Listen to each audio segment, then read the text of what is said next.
ድፍረት ከሌላችሁ ሌላው ነገር ሁሉ ምንም ዋጋ አይኖረውም። ሰዎች ከባድ ጊዜያትን እንዲያልፉ ከሚያስችሏቸው ነገሮች ውስጥ ይበልጥ ጠንካራ ከሆኑት እይታዎች አንዱ ይህ ጊዜ አንድ ቀን የምናገረው ታሪክ ይሆናል የሚለው ነው። እናም መጥፎ ነገሮች በበዙ ቁጥር ታሪኩ ይበልጥ ድንቅና ታላቅ ይሆናል። ስለዚህ በእርግጥ ይህ አስፈሪና ከባድ አጋጣሚ ይከሰታል። ታዲያ ግን ታሪኩን እጅግ የተሻለ አያደርገውምን? ሁልጊዜም ያላችሁበትን አስቸጋሪ ሁኔታ አልፋችሁ መሄድ የምትችሉ አይነት ሰው እንደሆናችሁ ለራሳችሁ የምትነግሩ ከሆነ በተግባር ደረጃ በእርግጥ እያደረጋችሁ ያላችሁት እሱን ነው።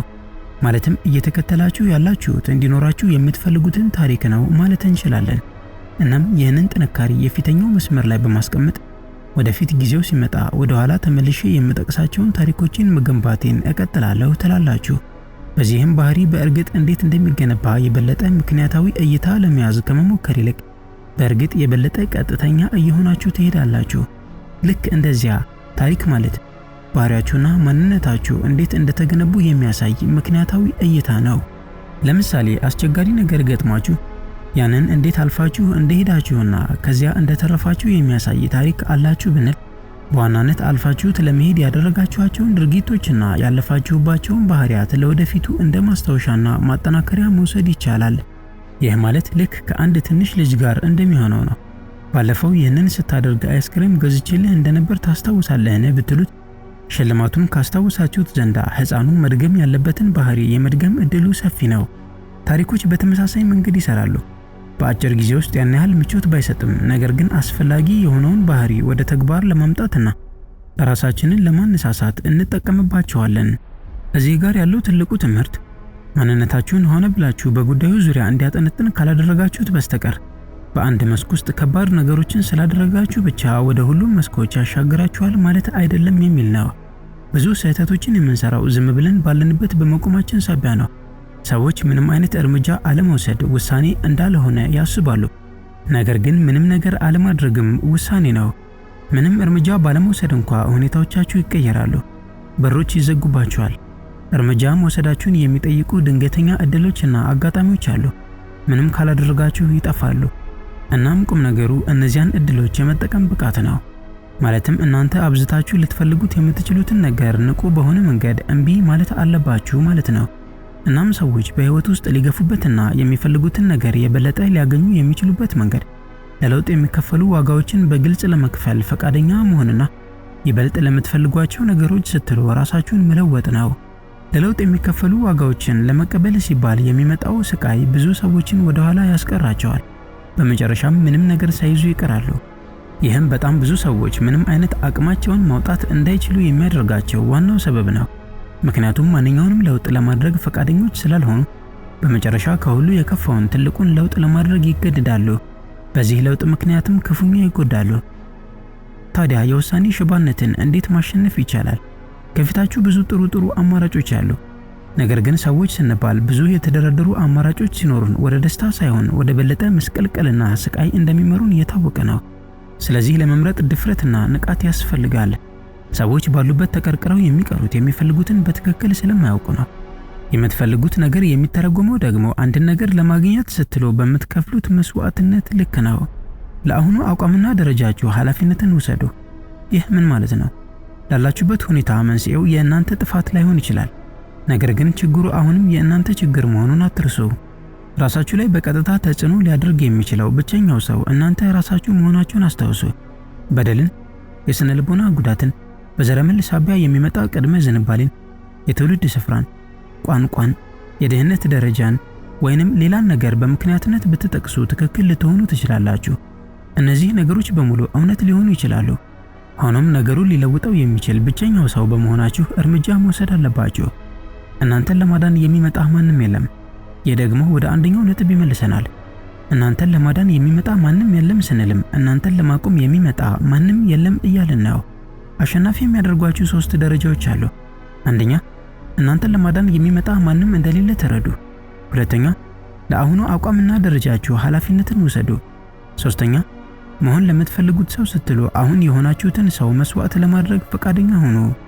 እነዚህ 3ቱ በእውነት ሙሉ በሙሉ ስለ ኃይል የሚነግሩን ነገር አለ። ሰዎች ባሉበት ለረጅም ጊዜ ተቀርቅረው የሚቀሩት ለመክፈል ፈቃደኛ በማይሆኑባቸው የለውጥ ዋጋዎች ምክንያት ነው። ከዚህ ውስጥ በዋናነት ሁሉንም ነገር በተመሳሳይ ጊዜ መፈለግን መጥቀስ እንችላለን። ምክንያቱም ብዙዎቹ ፍላጎቶቻችን ግልጽ በሆነ ተቃርኖ ወይንም ግልጽ በሆነ ግጭት ውስጥ ያሉ ናቸው። ስለዚህ ሁሉም መንገዶች ተመቻምቸው ባሉበት እየቀጠሉ እንደሆነ ስለሚሰማን በዚህ የውሳኔ ማጣት ሽባነት ውስጥ እንቀራለን። ፈጽሞ አታመቻምቹ ወይንም ለሆነ ነገር ብቻ አትርጉና የመሳሰሉ ምክሮች በየስፍራው ይሰማሉ።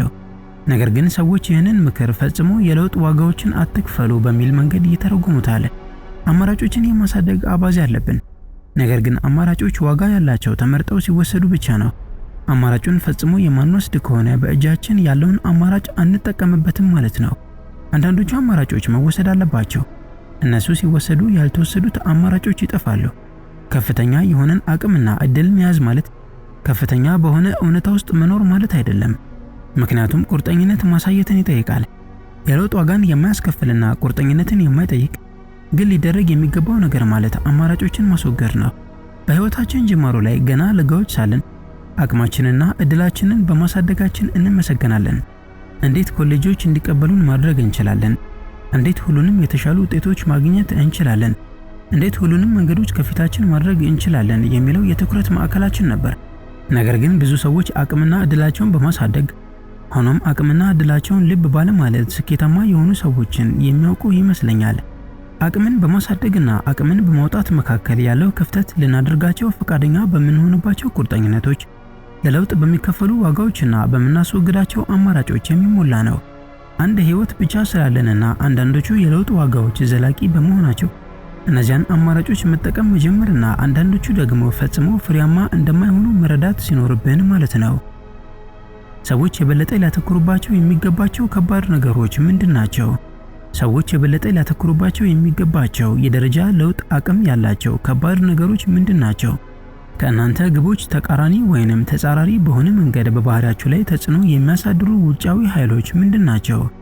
ንግድ መጀመር እፈልጋለሁ ነገር ግን ሌሎች ሰዎች የሚሉትን እፈራለሁ ካላችሁ እንግዲያውስ ያ ማለት እነዚያ ሰዎች የእናንተን ባህሪ እንዲቆጣጠሩ እያደረጋችሁ ነው ማለት ነው።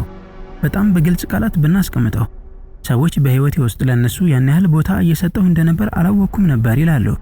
ያንን የማላደርገው በእነሱ ምክንያት ነው እንደማለት ነው። ያ ማለት እነሱ እኔን ይቆጣጠሩኛል ማለት ነው።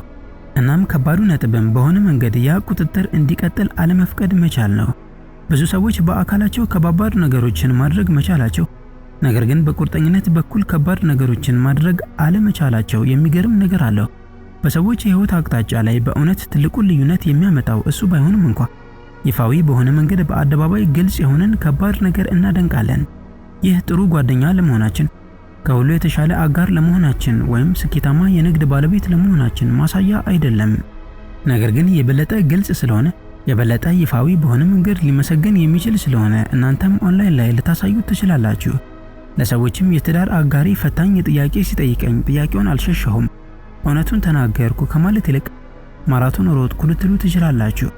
ግልጽ ለማድረግ ያህል እነዚህ ነገሮች በራሳቸው ሊመሰገኑ የሚገባቸው መሆናቸው አይካድም። ልክ ማራቶን መሮጥ፣ ከባባድ ስፖርቶችን መስራት ወዘተ እነዚህ ነገሮች በሙሉ ሊመሰገኑ የሚገባቸው ናቸው። የተሳሳተው ግንዛቤ ይህንን መፈጸም ስለቻላችሁ ሁሉንም ከባድ ነገሮች ማድረግ እችላለሁ የሚል ጠቅላይ ድምዳሜ ላይ ከደረሳችሁ ነው። ከሁሉ ከባዱ ነገር እናንተ እንድታጡት የሚገባችሁ የመጀመሪያው የጓደኞቻችሁ ስብስብ ነበር። ምክንያቱም አንዴ ካደረጋችሁት እንደምትተርፉ፣ አልፋችሁ እንደምትሄዱ፣ አዳዲስ ጓደኞችንም እንደምታገኙ ታውቃላችሁ። ነገር ግን የመጀመሪያው ላይ ፈጽሞ ስላላጋጠማችሁና ይሆናል ብላችሁ ተስፋ ለምታደርጉት ነገር እንዲሁም ይሁን አይሁን ለማታውቁት ነገር ስትሉ የምታውቁትንና የወደዳችሁትን ሁሉ መስዋዕት ማድረግ ስለሆነ ይከብዳል። ስለዚህ ዋጋው የታወቀ ነው፣ ጥቅሙ ግን አይታወቅም። እናም ለዚያ ነው ከሁሉ ይበልጥ አደገኛ የሚሆነው። ለዚያም ነው እጅግ በጣም ብዙ ሰዎች ይህንን ክፍል ለማለፍ ከብዷቸው የሚቃትቱት። እዚህ ጋር የምናነሳው ቀጣዩ ነጥብ የድፍረትና እርግጠኛ ያለመሆንን ኃይል ነው። ዓለም በእናንተ ዕውቀት ልክ ሳይሆን በእናንተ ድፍረት ልክ ትሸልማችኋለች። በዓለም ላይ ከሁሉ ይበልጥ አደገኛው ሰው ማለት ውጤቶች ያልተረጋገጡ ቢሆኑም እንኳ በየቀኑ ብቅ ማለቱን የሚቀጥለው ሰው ነው። አቅማችሁ የሚወሰነው ለተታገሱት በምትችሉት ያልተረጋገጠ ነገር መጠን ልክና እሱንም ለምን ያህል ጊዜ ልትቋቋሙት ትችላላችሁ በሚለው ልክ ነው። እምቢ በመባል የሚመጣ ነፍረት፣ የዝናን ሸክምና ኃላፊነት እንዲሁም የግብረ መልስ ፊድባክን ህመም ከተቆጣጠራችሁ 99 በመቶ የሚሆኑ ሰዎችን ማሸነፍ ትችላላችሁ። አንድ ጊዜ ለልጅህ አንድ ባህሪ ብቻ ማስተላለፍ የሚቻል ቢሆን የትኛውን ባህሪ ታስተላልፍ ነበር የሚል ጥያቄ ተጠይቄ ስለ እሱ ብዙ አሰብኩ። ካሉኝ ባህሪያት ሁሉ የትኛውን ማስተላለፍ እፈልጋለሁ ብዬ ቆዘምኩ። እናም መልሱ ድፍረት ይመስለኛል። ምክንያቱም ድፍረት ከሌላችሁ ሌላው ነገር ሁሉ ምንም ዋጋ አይኖረውም። ምንም አይነት እርምጃ መውሰድ አትችሉም። ሊደረግ የሚገባውን ነገር ማድረግ አትችሉም። ለምንም ነገር ጸንታችሁ መቆም አትችሉም። ምክንያቱም ምንም ድፍረት የላችሁም። ለዚህም ሲባል ፈሪ ከመሆን ይልቅ ተሸናፊ መሆን እጅግ በጣም የተመረጠ ነው ብዬ አስባለሁ። ይህንን ትምህርት ብቻ ማስተላለፍ ብችል ደስ ይለኛል። እናም ይህንንም በልጄ እድገት ውስጥ በምችለው ልክ ወደ ውስጡ ለማስረጽ እሞክራለሁ። መዝለል አለብህ። ከተሸነፍክ መሸነፍ አለብህ። ለመሸነፍ ፈቃደኛ መሆን አለብህ። መሸነፍ በእርግጥ ተሸናፊ እንደማያደርግህ መረዳት አለብህ እያልኩ አስተምረዋለሁ። ምክንያቱም መሸነፍ ወደ ማሸነፍ በሚወስደው መንገድ ላይ የመጀመሪያው ምልክት ነው። ነገር ግን ወደ ጨዋታው አለመግባት የዘላቂውና የእውነተኛው ውድቀት ምልክት ነው። ታዲያ ድፍረት ስንል ምን ማለታችን ነው? ድፍረት ማለት ያልተረጋገጠ ዘግይቶ የሚመጣ ጥቅም ባለበት ቦታ ላይ ትልቅ የሆነን የአጭር ጊዜ ዋጋ ከፍሎ እርምጃ ለመውሰድ ፈቃደኛ መሆን ማለት ነው። ስለዚህ ንግድ ለመጀመር ወይንም የሆነን ስራ ሙከራ ለመከወን ካሰባችሁና ይህንን በማድረጋችሁ እንደሚቀልድባችሁ ከተሰማችሁ ያንን አጭር ጊዜ እንደምትሰቃዩ ታውቃላችሁ። ይህ የታወቀ ነው። ጥቅሙም የዘገየና ያልተረጋገጠ ነው። ከተረጋገጠላችሁና ከምትሰሩት ስራ ቀጥታ ሚሊዮኖችን እንደምታገኙ ካወቃችሁ እጅግ በጣም ያነሰን ድፍረት ነው የምትጠየቁት። ነገር ግን ያልታወቀና የዘገየ መሆኑ ትልቅ እውነታ ነው። ስለዚህ አንድ ነገር እንደምታገኙ ተስፋ ከማድረጋችሁ በፊት በዋናነት ብዙ ጊዜ አንዳንዴም ለረጅም ጊዜ ለአደጋ ለመጋለጥ ፈቃደኛ መሆን አለባችሁ። ነገር ግን ለምን ያህል ጊዜ እንደሚቆይ እና ምንም ይሁን ምን ያንን ጊዜ አልፎ ለመሄድ ብቸኛው መፍትሄ ሁለት መንገዶች እንዳላችሁ መረዳት ነው። አንደኛው መንገድ እየተረጋገጠ ነው። ማለትም አሁን ያላችሁበት መንገድ መሄድ ወደምትፈልጉበት ቦታ አያደርሳችሁም። ሁለተኛው መንገድ ያልተረጋገጠው ነው። ማለትም የምትመርጡት መንገድ መሄድ ወደምትፈልጉበት ቦታ እንደሚያደርሳችሁ በትክክል አታውቁም። ነገር ግን ያላችሁ እድል ያላችሁበት ብቸኛው መንገድም እሱ ነው። እናም ለዚያ ነው አቅማችሁ የሚወሰነው ልትታገሱት በምትችሉት ያልተረጋገጠ ነገር መጠንና ለምን ያህል ጊዜ ልትቋቋሙት ትችላላችሁ በሚለው ሚዛን የሆነው። የምትጫወቱት ጨዋታ በረዘመ ቁጥር ጨዋታው የበለጠ ትልቅ ይሆናል። ለምሳሌም ወደ ጨረቃ የሚሄዱ ሮኬቶችን ለመፍጠር ካሰባችሁ ጥረታችሁ ከማንኛውም በተመሳሳይ መንገድ ላይ ካሉ ሰዎች ጋር ሲነጻጸር እጅግ በጣም ለበዛ ጊዜ ያልተረጋገጠ ነገርን መቋቋም መቻላችሁን ይጠይቃል። አሁን ስለ ግብረ መልስ ፊድባክ፣ ህመምና አቅጣጫን ስለመቀየር እናወራለን። እምቢ መባል ይጎዳል፣ ውድቀት ይጎዳል እና ያላችሁን ሙሉ በሙሉ ብትሰጡም ገበያው፣ ማህበረሰቡ ወይንም አጽናፈ ዓለሙ አሁንም በቂ እንዳልሆናችሁ ሲነግራችሁ ይህ በጣም ህመም አለው። በጊዜ ሂደት ግን ግብረ መልስ ውድቀት ሳይሆን ወደፊት የሚያንቀሳቅሳችሁ ነዳጅ እንደሆነ ትረዳላችሁ። እናም ሁሉም ሰው በዚህ ውስጥ ማለፍ አለበት። ምክንያቱም መሸነፍ ጥሩ ነው። ስለመሸነፍ መጥፎ ስሜት መሰማትም ጥሩ ነው። ምክንያቱም ይህ ስሜት እንድትለወጡ ያስገድዳችኋል። ያ ለውጥ ማለት በትክክለኛው አቅጣጫ እስከተለወጣችሁ ድረስ በጊዜ ሂደት የተሻላችሁ ትሆናላችሁ ማለት ነው። ካልሆነ ግን እንድትሸነፉ ያደረጋችሁን ስልት መጠቀማችሁን ትቀጥላላችሁ። እናም የውድቀቱን መንገድ እንደገና መላልሳችሁ ትሄዱበታላችሁ። ለዚህ ነው በአሁኑ ጊዜ ከማህበረሰባችን ትልልቅ ጥፋቶች ወይንም ውድቀቶች ውስጥ መሸነፍን ከህይወታችን ነቅለን ለማውጣት መሞከራችን አንዱ የሆነው። ልጆቻችን ወይንም ሰዎች መጥፎ ስሜት እንዲሰማቸው እየፈቀድን አይደለም። ጥሩ ያልሆነ ስሜት መሰማትን መጥፎ ነገር ነው ብለን እየወሰድን ይመስላል። ነገር ግን ጥሩ ያልሆነ ስሜት መሰማት መጥፎ አይደለም። ጥሩ ያልሆነ ስሜት መሰማት እንድንለወጥ እንድናውቅ ምልክት ነው። ምክንያቱም አንድ ሰው ፈጽሞ መጥፎ ስሜት አይሰማውም ማለት በማንኛውም ሰዓትና በማንኛውም ጊዜ የሚፈልገውን ነገር ሁሉ የማድረግ ችሎታ አለው ማለት ነው። ማህበረሰብ የሚሰራው ደግሞ እንደዚህ አይደለም። አንዳንድ ጊዜ ሰዎች ቀሽም ነገሮችን ያደርጋሉ። ለዚህ ስራቸውም መጥፎ ስሜት ሊሰማቸውና የሰሩትን ሊያውቁት ይገባል። በመጨረሻም እውነታው ከእናንተ ውሳኔዎች ጋር የሚገናኝበት ነጥብ ይመጣል። ይበልጥ በገፋችሁት ቁጥርም እውነታውን ለማስወገድ የሚያስችል መንገድ የማግኘት እድላችሁ ያነሰ ይሆናል። እውነታን ዝም ብሎ እንደገና ለመተርጎም መሞከርና መሸነፋችሁና መጥፎ ስሜት ማስተናገዳችሁ እውነት ያልሆነበትን ቅዠት መፍጠር እውነታውን አይለውጠውም። እንዲህ አይነት አካሄድ የሆነን ሰው እይታ ለአጭር ጊዜ ያህል ሊለውጠው ይችላል። ከዚያ ግን በጊዜ ሂደት እውነታ የሚያመጣውን ዋጋ ከነተጋነነ ወለዱ እንዲከፍል ይገደዳል። መጪው ትውልድ መማር እንዲችል የመሸነፍን ህመም መለማመድ ያስፈልገዋል። ምክንያቱም በሌላ መንገድ እንዴት ልትማሩ ትችላላችሁ? ጥሩ ስሜትን የሚሰጡ ነገር ግን ጥሩ ያልሆኑ እጅግ በጣም ብዙ ነገሮችን ልታደርጉ ትችላላችሁ። ጥሩ ያልሆነ ስሜት የሚሰጡ ነገር ግን መጥፎ ያልሆኑ እጅግ በጣም ብዙ ነገሮችንም ልታደርጉ ትችላላችሁ። ለአንድ ሰው ደስ የማይል ስሜት ሊሰማ ይችላል። ግን ደስ የማይል ስሜት ስለተሰማህ ብቻ ደግሞ መጥፎ ስሜት አይሰማህ ማለት መቻል እንዴት ያለ ትልቅ ስጦታ ነው! የመቋቋም ወይንም ሬዚሊየንስን አቅም ይሰጣል። ከባዱ ጊዜ ላይ ከሆናችሁና አሁንም የምትፈልጉትን ነገር ካላሳካችሁ ወዲያውኑ አቅጣጫችሁን መቀየር አለባችሁ ማለት አይደለም።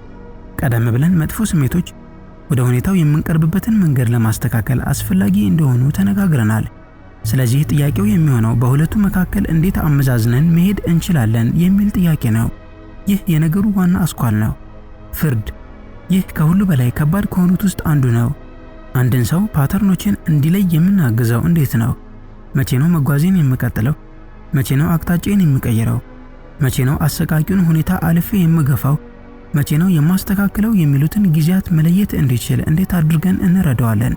ከባድ ስፖርት ስሰራ ተስፋ እየቆረጥኩ ያለሁት ደካማ ስለሆንኩ ነው ወይንስ ራሴን ልጎዳ ስለሆነ ነው የሚለውን ጥያቄ መለየት መቻል።